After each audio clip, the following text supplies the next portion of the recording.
Alrighty. Howdy, everyone. Welcome to this week's Seaside Chat. I'm so excited to introduce this week's speaker. It is our fisheries specialist from Nueces County, Alexis Sabine, and her co-host, Chuck Naiser, who is the president of FlatsWorthy. Thank you both so much for being here. Take it away, Alexis.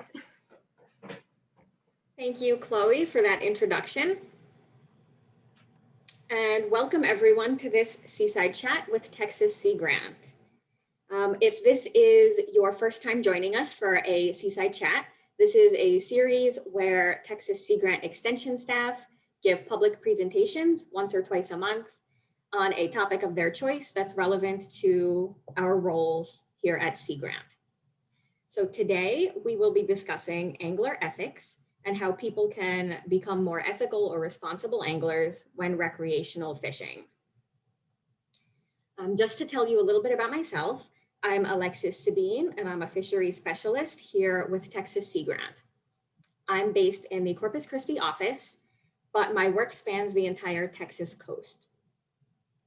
My role here focuses on recreational fisheries, which involves a lot of outreach, extension, and research with fishing guides and the for-hire sector, as well as with private anglers. So I joined Texas Sea Grant about 6 months ago. And prior to that, I worked in fisheries in the US Caribbean for the past 10 years. So I'm very excited to be here in Texas and to be working with Sea Grant.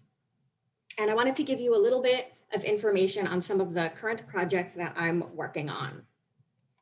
So one of these projects is we're conducting a needs assessment of the fishing guide sector so that Sea Grant can develop additional resources for fishing guides. We're also planning educational workshops for anglers on topics such as environmental stewardship, disaster preparedness, and safety. And I would like to mention this other project that we're doing called the Coastal Monitor Program. And this is a project to document local traditional knowledge about our Texas coastal systems. And we're collaborating with anglers and fishing guides along the coast. And this is a project that's being conducted in partnership with FlatsWorthy, which leads me to, I would love to introduce my guest speaker today, Mr. Chuck Naiser. He's the president of a nonprofit association, FlatsWorthy. And Chuck is extremely knowledgeable about fisheries and about the coastal issues affecting anglers in Texas. So Chuck, would you like to introduce yourself, and can you tell us a little bit about what FlatsWorthy is and what the mission is of FlatsWorthy? Absolutely. Well, I'm proud to be here, and I'm just I'm honored that we have such a wonderful relationship with Texas Sea Grant. That's a wonderful resource for all recreational anglers to know about. As Alexis said, I'm president of FlatsWorthy. We're about a 6-year-old organization that came together as a result of seeing a whole lot of bad actors, bad actions, and disregard for the resource on the coast. Something had to be done. Somebody had to come forward and start talking about the issues that we're faced with on the coast. We are a nonprofit. We have just recently started a really great chapter down in the Lower Laguna Madre. We're based out of Rockport, trying to get a chapter in the Houston-Galveston area kicked off. You know, everything takes time. We had a lot of interruptions in all of our lives. You know, you start with Harvey, and then you go to COVID, and then you go to the freeze, and you go like, there's no continuity in anything that we do. We're constantly making adjustments, but it's a worthwhile effort. And we're proud to, again, partner with Texas Sea Grant and the AgriLife group, and trying to bring the youth into our programs. They're the future. You have to go and involve them, and you have to give them responsibility. We have two youngsters on our board, and they participate, and we're proud to have it. That's it. Great. Thank you for that introduction. And on that topic of getting the youths involved, we will be touching on that again later on.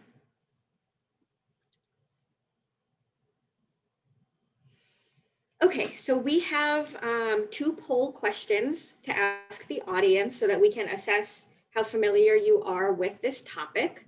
But before we do that, if the box just popped up on your screen, just minimize it or move it to the side. We need to define what an ethical angler is so that you know what we're talking about when we use that term. So ethical angling, ethicalangler.com states that ethical angling combines respecting our fisheries and natural environment, as well as our fellow anglers, to ensure quality fishing for future generations. Now, other sources might define this slightly differently, but the main concept behind ethical angling is respect. Respect for our environment, as well as each other as human beings.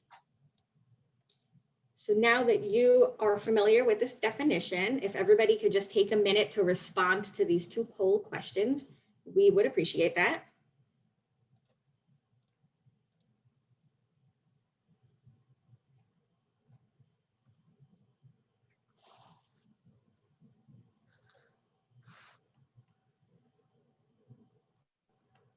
And Chloe, are we getting some answers in? Yes, we are. I'm going to give it a few more seconds and then we can move on. Great, thank you. So while everybody is responding, we'll give you a heads up that we are also going to have a couple questions at the end of the presentation, similar to the polls you just answered.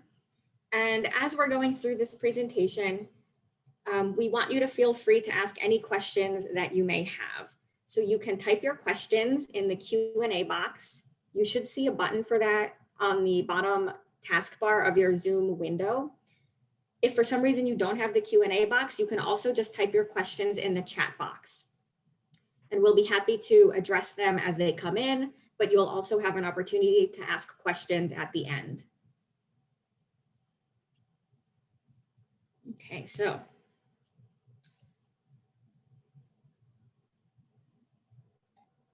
there we go. In order to understand the ways in which responsible anglers should behave, it's important to first understand the challenges that anglers face. So Chuck, you have extensive experience working with coastal issues that affect anglers and working towards addressing or resolving some of these issues or problems. So I would love to know from your perspective, what do you think the biggest problems are that are affecting anglers in coastal Texas today? Well, there are a bunch of them.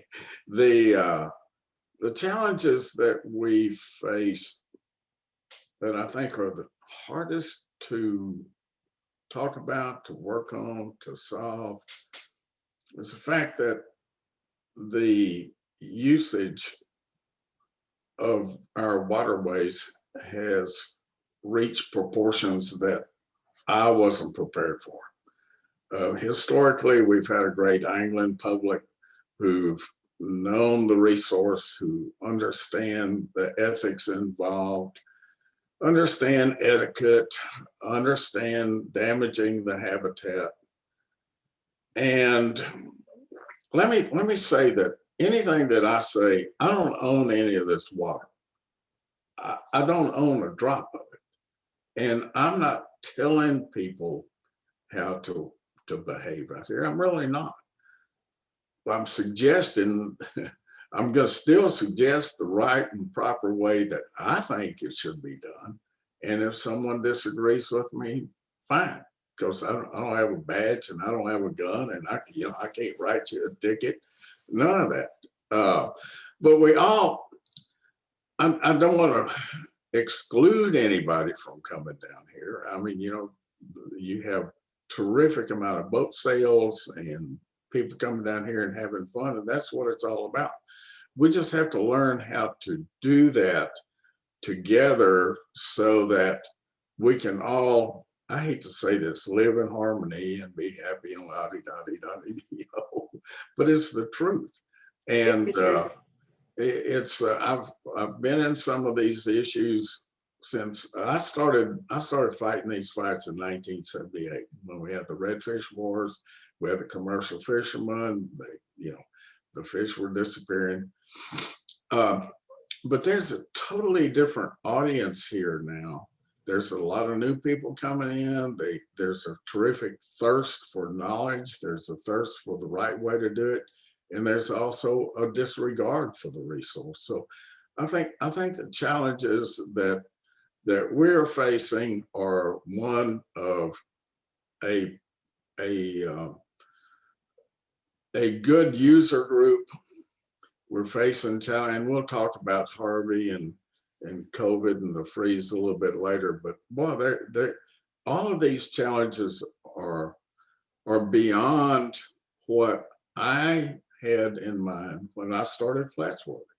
I thought it was merely going to be an issue of etiquette and getting along with each other, not interfering with each other. And here we go, Harvey, COVID, freeze. And these are terrific challenges. They really are. But the other side of the coin is there are answers to these challenges if you're willing to look for them. We have all of these wonderful institutions down here. I mean, Texas A&M, Hart Research, University of Texas Marine Science Institute, Mission Ranges National Estuary Reserve. I mean, you go on and on and on. And you just have to bring that out, and you have to go and you have to listen to them. You have to suggest things to them. So there are answers to the challenges, but you have to be willing to stand up, be accountable for yourself, be responsible. And that's how these issues are going to be resolved. I'll get off my soapbox. Not. No, that was great. That's great information. And you're right that there are a ton of challenges that anglers face today. And some of those are things that are beyond any person's control, whether as an individual or even as a user group. But there are certain things that are within our control. So that's what we're focusing on, how we behave as anglers, interacting with each other and with the resource. So that's why we're here today.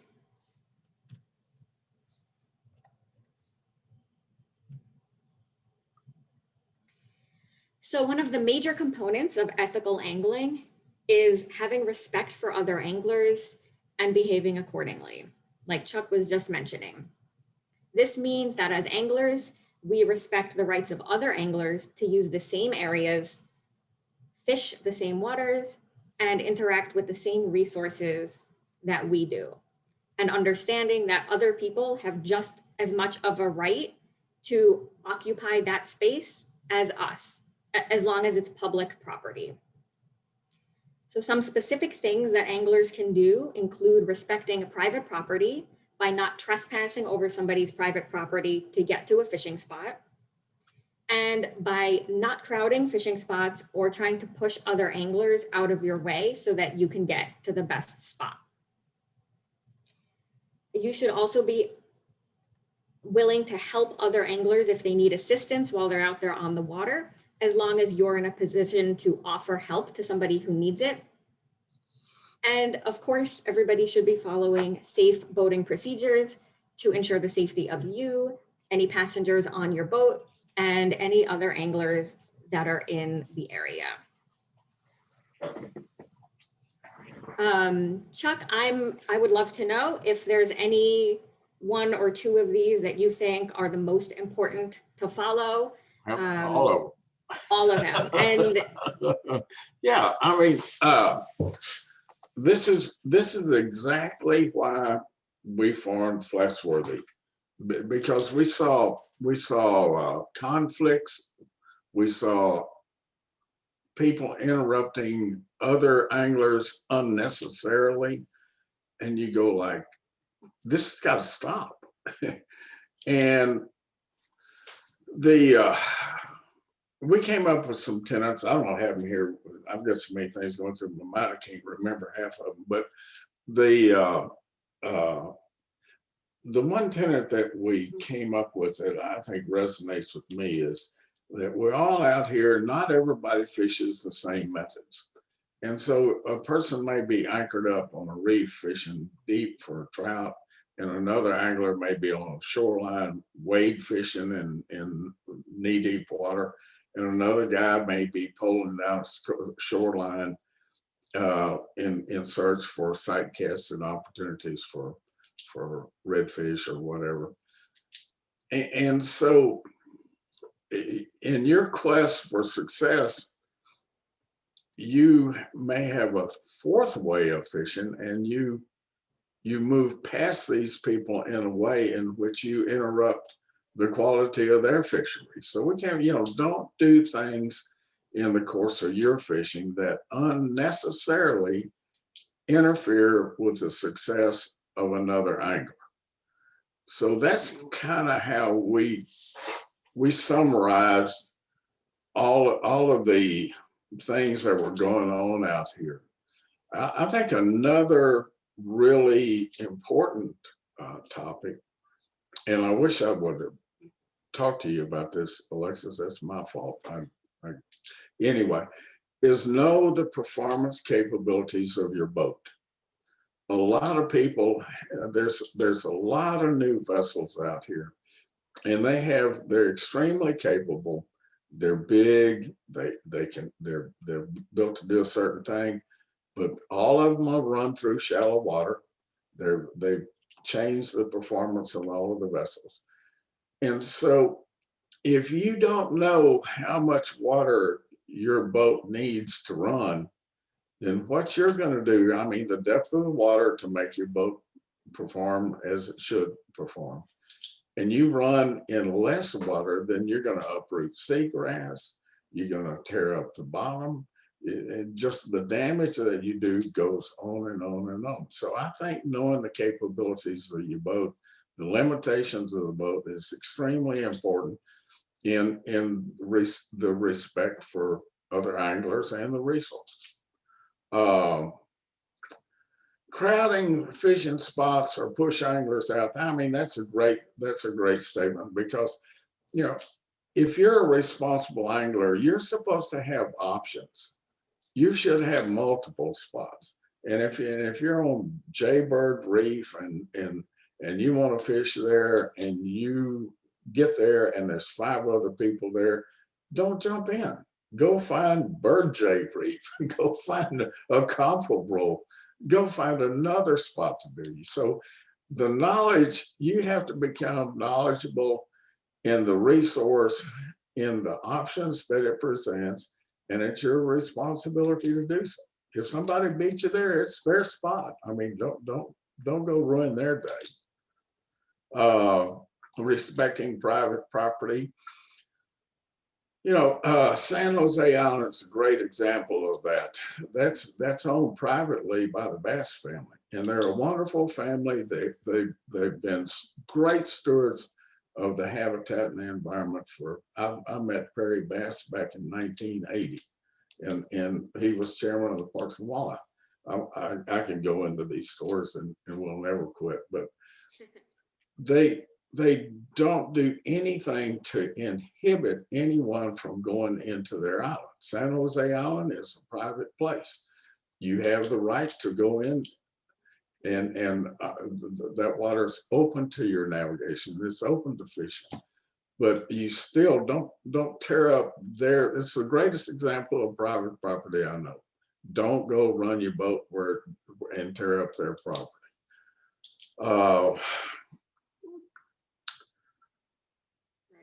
Absolutely. I think I'll get down off my soapbox, but that's just my feeling. Respect to other anglers is a huge topic. It's why we form.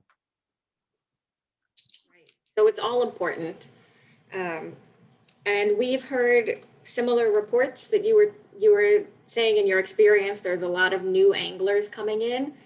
We're aware of that too. Even in terms of fishing guides. So the number of registered fishing guides with Texas Parks and Wildlife Department has gone way up in recent years. And so that's the reasoning behind some of these new programs that we're doing with Sea Grant, to help increase the awareness and education of the recreational fishing fleet, whether you're a private angler or a fishing guide. And so if you're listening right now and you're an angler and you're interested in learning more, we're planning these workshops later in the year and for next year. So stay tuned for more information on those. And like I said, the topics would be things like environmental stewardship, fisheries management and conservation, disaster preparedness and resilience, business operations for those of you who are fishing guides, and more. So we have more educational opportunities to come. Well, let me say something. Fishing guides should be leaders. I mean, they're licensed by the Coast Guard, and they're licensed by the Texas Parks and Wildlife, and they should be great stewards of this environment. They should teach people, come to them because they don't have the capability of doing some of this on their own. Well, they look at the guide for show me the right way to do it, and when that doesn't happen, then it's a bad deal because they're just perpetuating the bad actor syndrome out here. So anyway, that's it. I'm through. Right. So we need the professionals. The professionals should be setting a great example for everybody else to follow. That's correct. So another extremely important aspect of ethical fishing is respecting our environment and the natural resources around us. And this holds true no matter what type of fishing you're doing, whether it's recreational or commercial. And there are some small actions that everybody can take to help preserve our environment for future generations while still having a great time fishing. So one thing that everybody should be doing, without question, is following all state and federal fishing regulations. So this includes things like adhering to the minimum and maximum size limits for fish that have those limits, and not exceeding bag limits.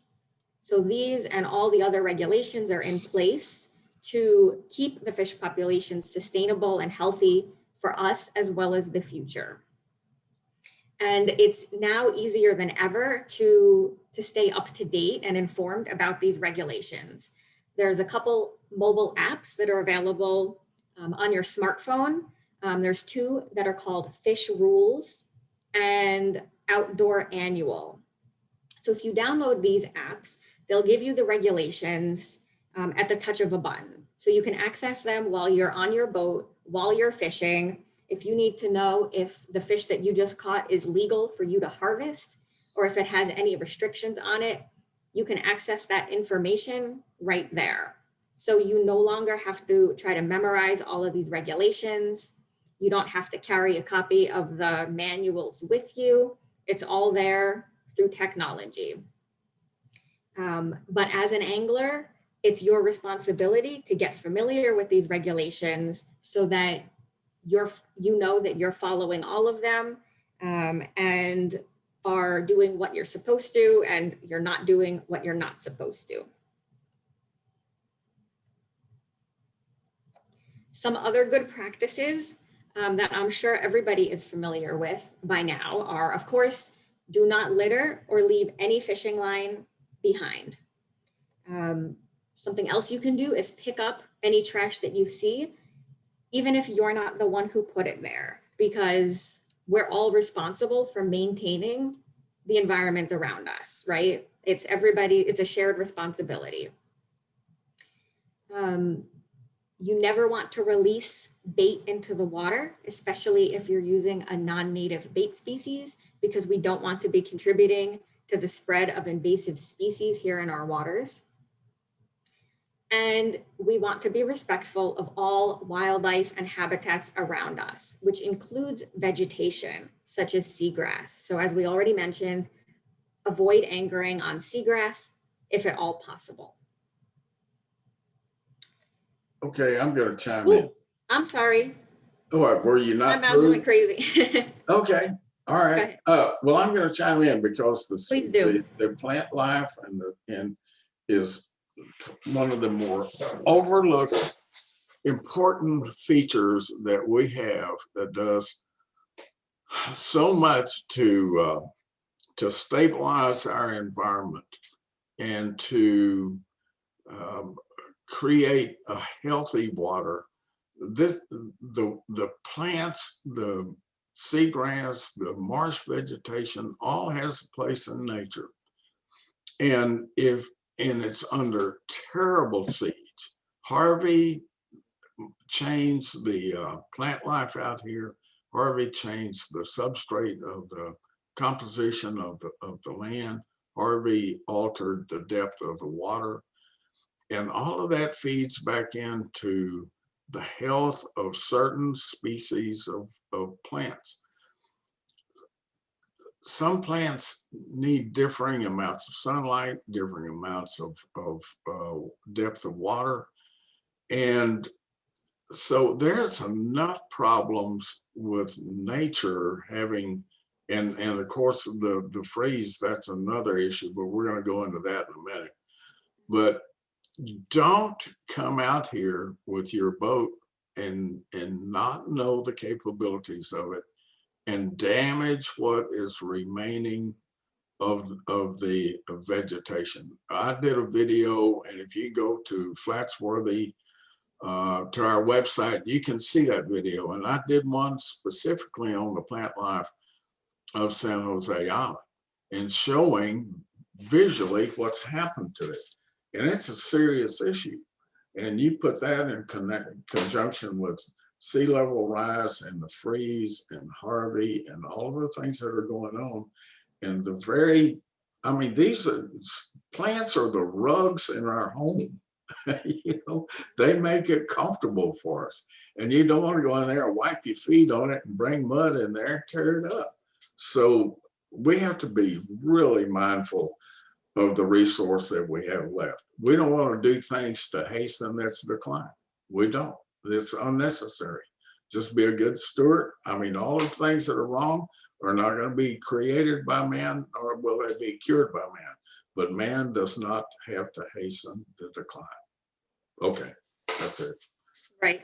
And the seagrass and other marine vegetation is so important because it stabilizes the benthic habitats, it filters the water, and it provides shoreline protection for our coasts. So without that, then we're much more vulnerable. So it just behooves everybody to protect it when you can and avoid causing any damage. And it's a haven for bait. Food for little fishes to grow and be big fish.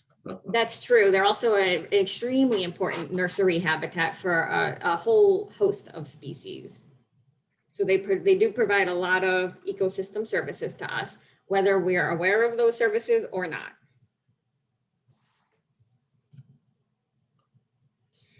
All right, so ethical anglers also utilize sustainable fishing techniques when appropriate. For example, when you're engaging in catch and release fishing.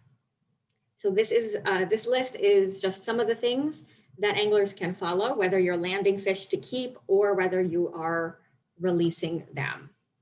Either way, no matter what type of fishing you're doing, you want to make sure that you're using gear that's appropriate for your type of fishing and that you're using proper handling tools and methods.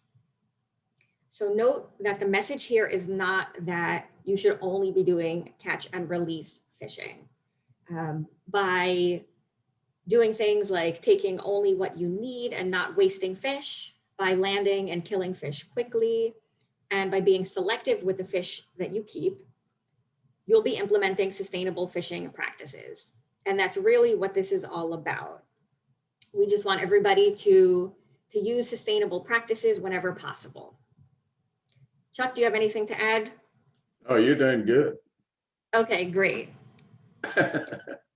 Thank you. So we will continue with our discussion. Catch and release fishing is, I think, a good segue into our next topic, which is the freeze. So by now, everybody will have either heard about or lived through, if you're local, the severe winter storm that affected us here in Texas in February. We know that the freeze had severe effects on our fisheries, but as well as other species such as sea turtles, terrestrial wildlife, and vegetation. Texas Parks and Wildlife Department released some initial reports about the impacts from the freeze. And if you've read those, I believe that they said the majority of the fish that were documented as killed were not recreational game fish.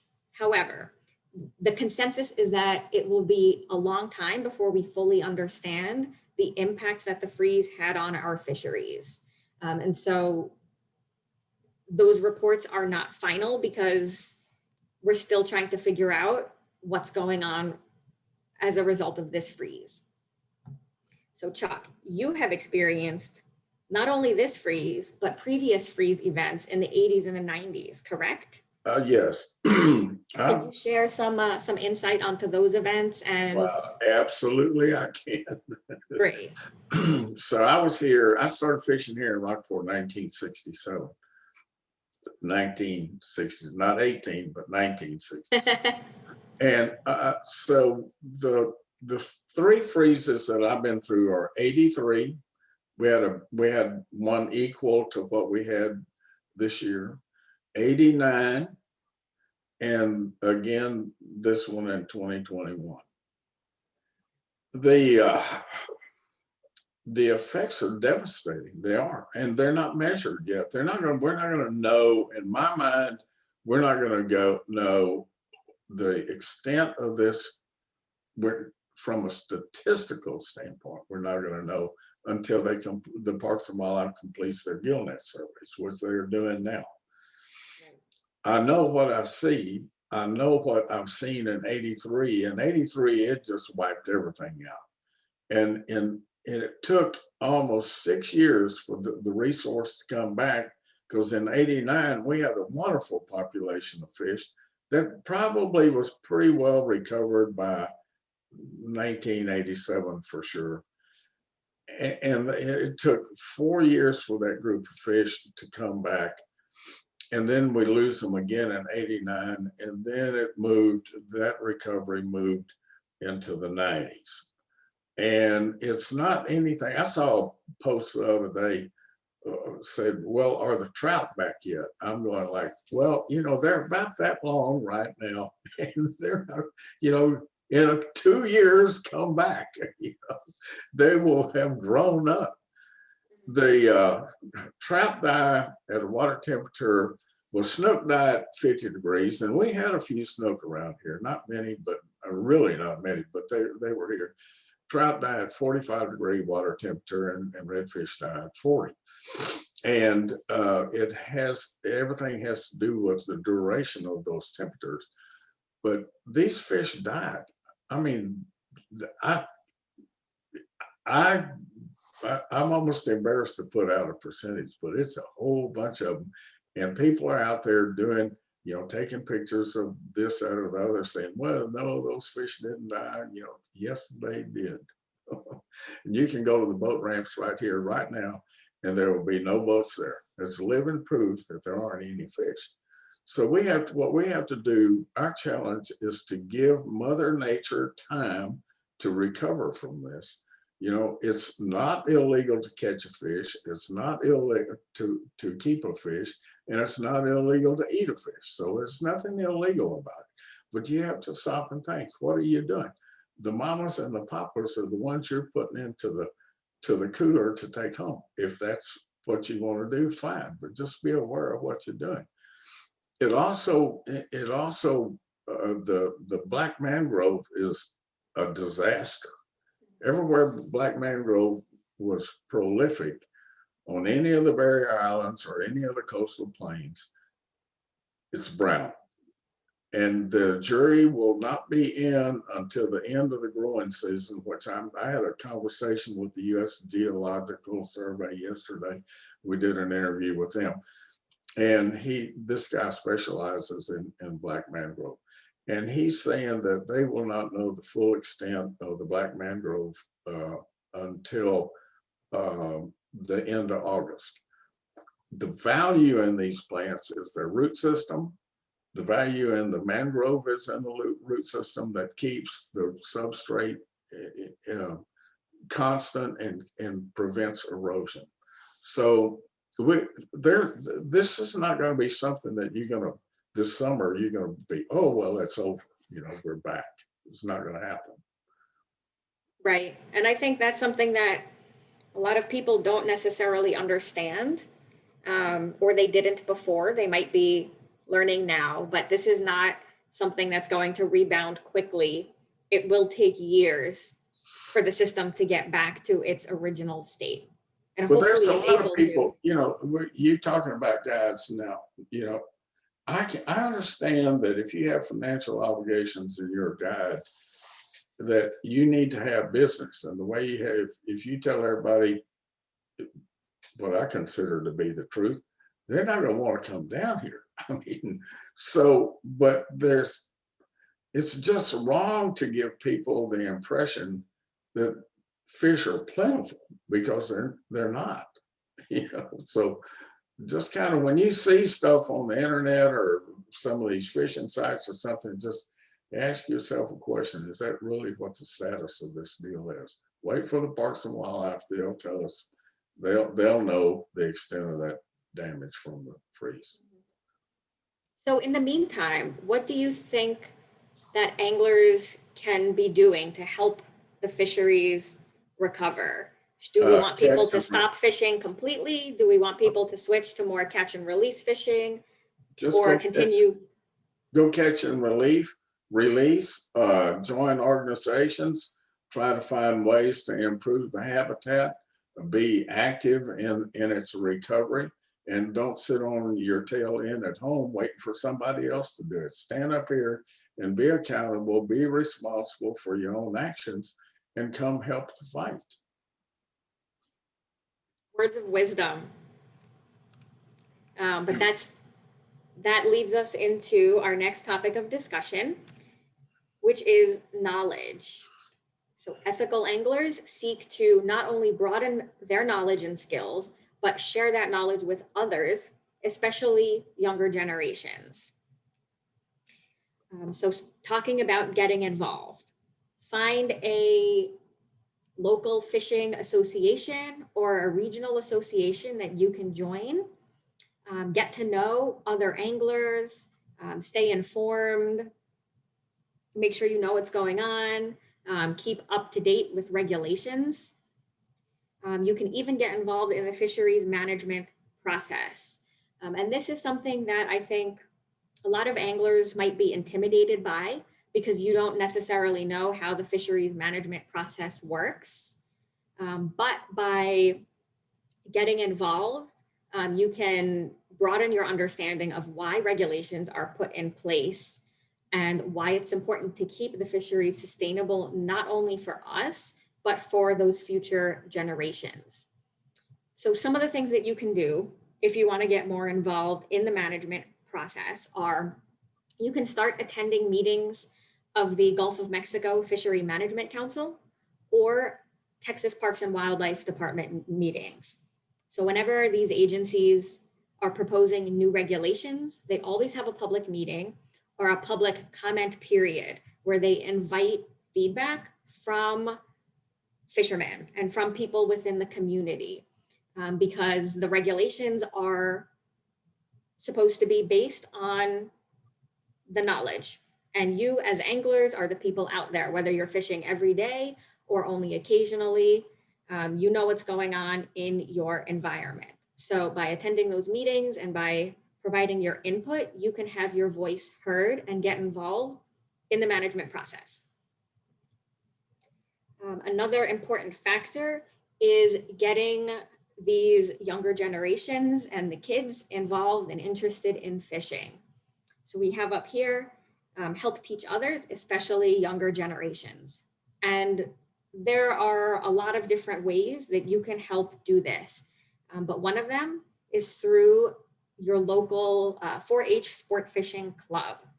These are run through AgriLife, which is affiliated with Texas A&M University, just like Texas Sea Grant.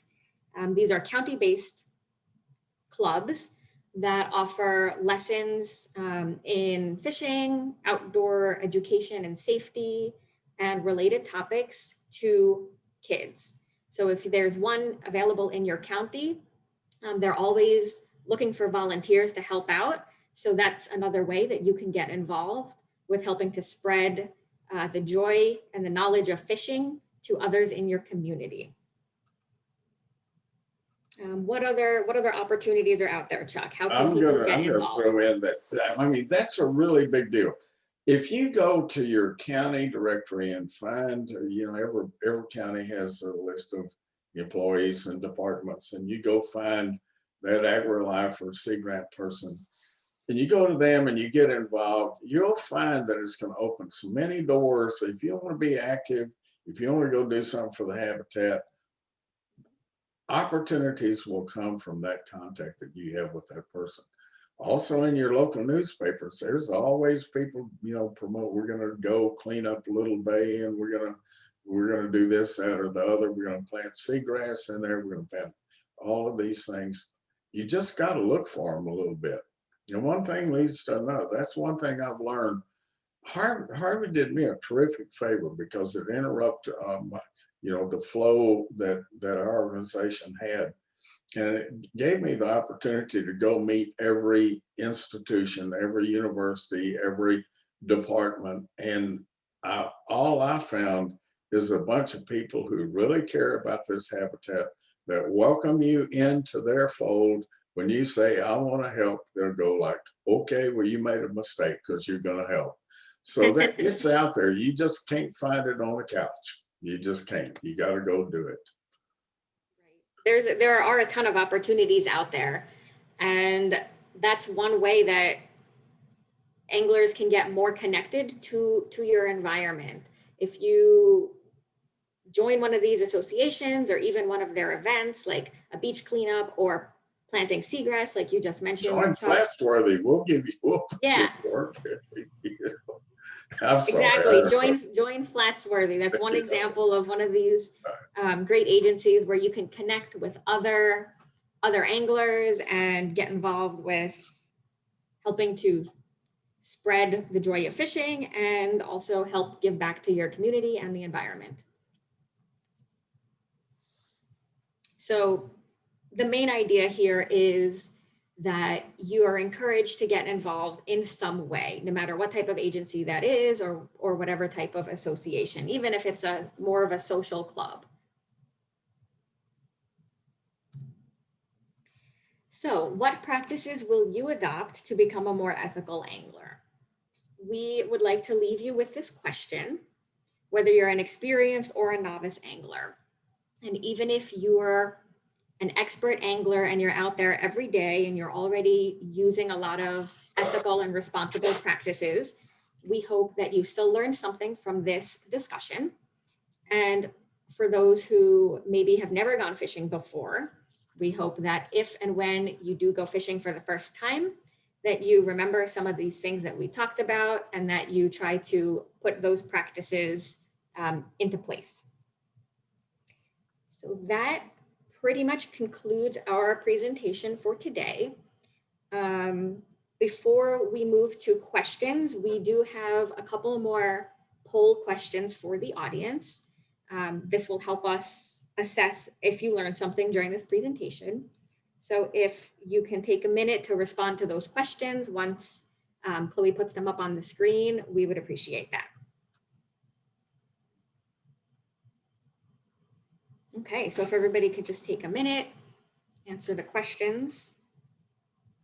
And while you're doing that, we're happy to take any questions that you may have. So again, feel free to type your questions in either the Q&A box or the chat box, and we'll be happy to answer them.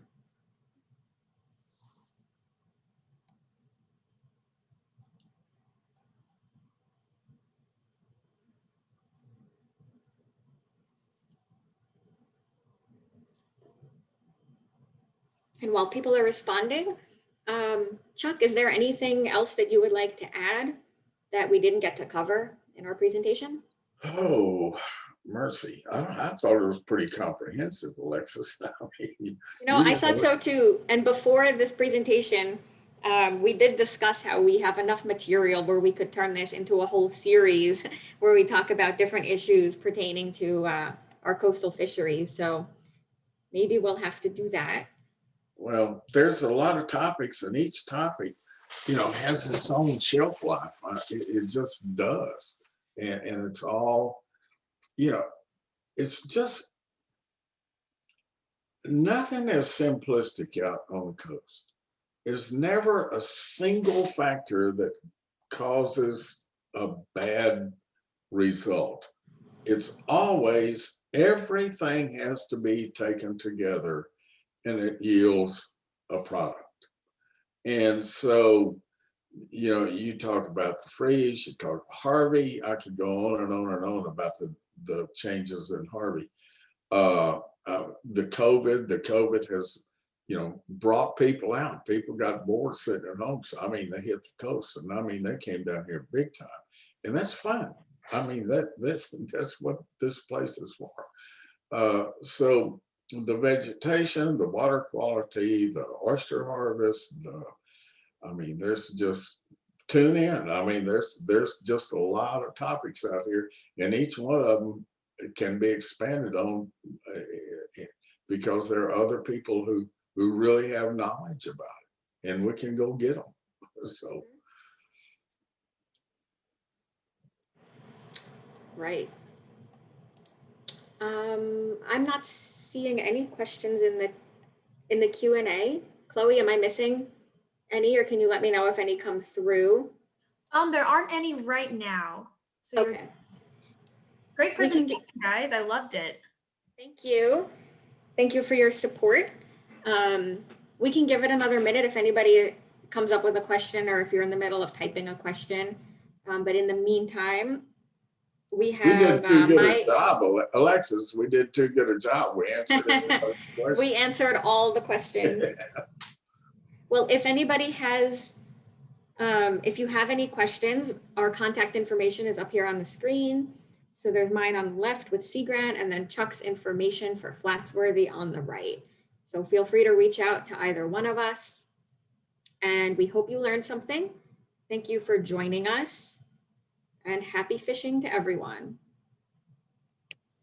Thanks, Alexis. Thank you for joining me, Chuck. It's been wonderful having you here, and you brought a perspective here that I was not able to offer, just based on your sheer level of experience. And age, so don't forget that. Right. Well, I guess this concludes our Seaside Chat. You guys did great. Thank you both so much for coming on. I loved it, and I hope you guys have a great week. Thank you, Chloe, for your patience. How many people finally chimed in? I don't have the report yet, but I can have Alexis share it with you whenever we're done. Okay. Yeah, that'd be good. Uh-huh. Great. Well, I'm going to let everyone go now. Bye, everybody. Have a good holiday weekend. Yeah, happy holiday, Alexis, that you didn't know you had. Yeah, I didn't know. Oh, okay. just one note. This is being recorded, and it will be posted on the Texas Sea Grant YouTube channel. So if there's anyone who anyone knows who didn't get a chance to tune in but would like to see it, we can share that link. So you still have an opportunity to listen in on the discussion. Great. Awesome. Stay safe.